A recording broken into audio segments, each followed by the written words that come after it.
podcast for founder, investor, and builder businesses who wish to get built. Sitting here in Kinshasa traffic.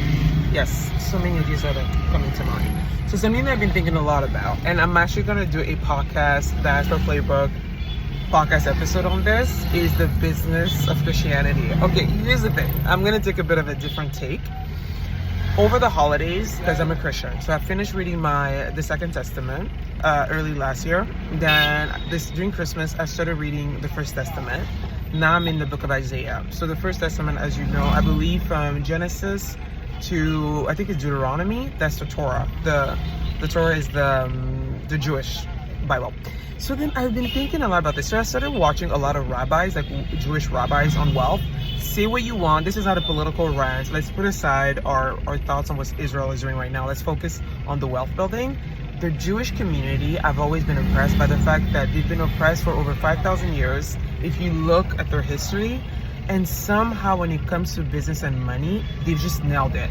And obviously not all Jewish people are wealthy, but as a collective, there's it's just impressive to me.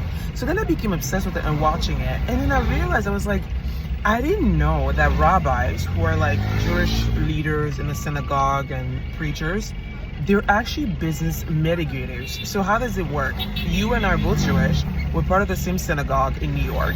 We decided to go in business together. You didn't hold your hand at the bargain.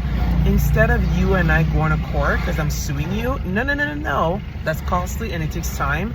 We're gonna go to the rabbi. The rabbi is gonna mitigate, hold us accountable, and make sure that the money circulates within the community. Because let me tell you, lawyers, court takes time and it's costly. Whereas mitigating it within the community informally reduces all that, and you make sure that at the end of the day, as a community, we stick together, we do business together, and we exchange money together. And then it had me thinking, I was like, little in DRC, and this is most of, I'm sorry to say, but like Black Africa, even Latin America, Christianity has become a feel-good gospel.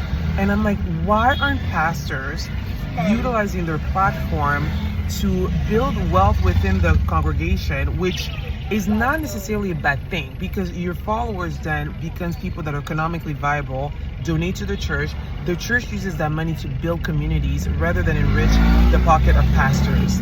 So I feel like it's a bit of a disconnect, where in the Christian community, I'm seeing pastors get wealthier, followers are struggling financially, whereas other religions like Judaism, and I see this even in the Muslim community, they've done it right. Like